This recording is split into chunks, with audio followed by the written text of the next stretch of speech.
اللہ جس سے کام لیتا ہے کام کا مزاج بھی اسے سمجھاتا ہے، جس سے کام لیتا. اس زمانے میں اللہ تعالی ہمارے بڑوں سے کام لے رہے ہیں. نظام الدین سے ایک مرتبہ حضرت بیت اللہ سے تشریف لائے، فرمانے لگے ایک ملک کسی علاقے کے عرب علاقے کے عالم تشریف لائے ملاقات کے لیے. فرمایا اس سے پہلے ملاقات نہیں ہوئی. آئے پوچھتے پوچھتے آئے، ملاقات ہوئی، بیٹھے بات چیت ہوئی. کہ آپ کیسے تشریف لائے؟ کہنے کہ مجھے آپ کی خدمت میں اللہ کے رسول صلی اللہ علیہ وسلم نے بھیجا ہے، جاؤ ملاقات کر لو.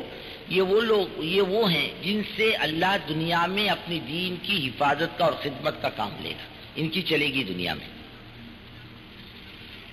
اس لیے حضرت میں آپ کو پہلے دیکھا نہیں، میں جانتا بھی نہیں، میں آپ سے ملاقات کے لیے حضور پاک صلی اللہ علیہ وسلم کے اشارے پر آیا ہوں آپ سے ملاقات کے لیے. ان کی چلے گی اب دنیا میں اور کام آگے بھی بڑھے گا. اتنا ذہن میں بنا لو. یہاں جو ہم آئے ہیں بزرگوں دوستوں، وہ اسی لیے آئے ہیں، اس لیے جمع ہوئے ہیں کہ ہمارے علاقے کا کام صحیح رخ پر پڑ جائے، کام والا بھی صحیح رخ پر ہو اور کام بھی صحیح رخ پر. اس کے لیے ہم آئے. نہ ہی ہم دعوت کھانے آئے، نہ ملاقاتیں کرنے آئے، نہ آرام کرنے آئے، بلکہ ایک فکر لے کر کے آئے. اور یہ بزرگوں دوستوں بہت قیمتی چیز ہے، کام کیسے آگے بڑھے. اس کے لیے یہ 3 دن کی جتنی مجلسیں ہیں، جتنی اس میں جمنا.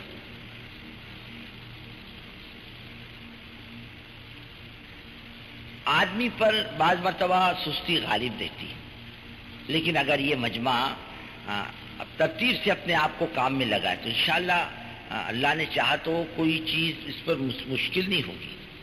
جیسے کام کے ٹائم پہ کام، آرام کے ٹائم پہ آرام، کھانے کے ٹائم پر کھانا، اگر اس پر یہ قابو پا لے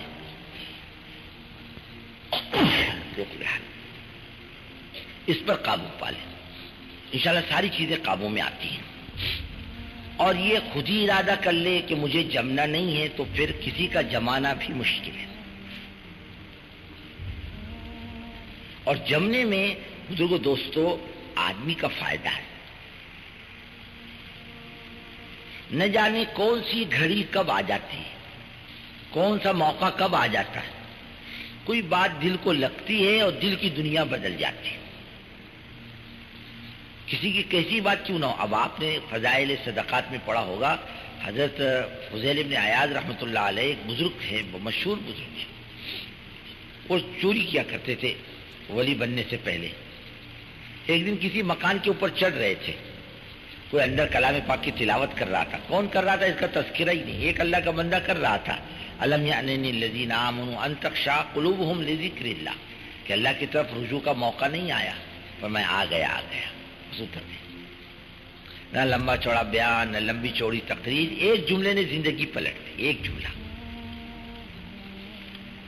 یہاں 2-3 دن کی مجلسوں میں نہ جانے اللہ تعالیٰ نے کس کی ہدایت کس کی زبان میں اٹکائی، اللہ ہی جانتا. اس کی زبان سے یہ جملہ نکلا اور اس کی دل کی دنیا پلٹ گئی. جیسے حدیث پاک میں آتا ہے، ایک صحابی بکریاں چرا رہے تھے مدینے کے اطراف میں. ایک بھیڑی نے بکری پکڑ لی، انہوں نے بکری چھڑا لی بھیڑیے کے منہ سے. بھیڑیا کہنے لگا اللہ تعالیٰ نے میرے کو روزی دی اور تم نے چھین دی. بہت ڈرے کہ بھیڑیا بات کرتا ہے. فرمایا میرے بات کرنے پر تعجب مت کرو، بلکہ اللہ کے رسول صلی اللہ علیہ وسلم مدینے میں ہجرت کر کے تشریف لا چکے ہیں، تم ابھی تک نہیں پہنچے ایمان لانے کے لیے. تعجب کی بات یہ ہے. اب اس کی زبان سے بات سنی. اب بھیڑیا کون ہے؟ ایک درندہ ہے، مخلوق اللہ تعالیٰ کی.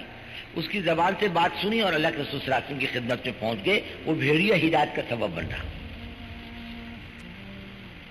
ایک بات کسی کی زبان سے نکل گئی اور ہمارا معاملہ بدل گیا زندگی کا. کوئی بھی نہیں بول سکتا.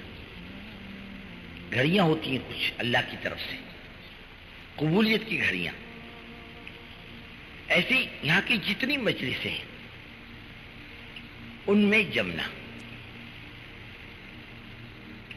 ایک بات.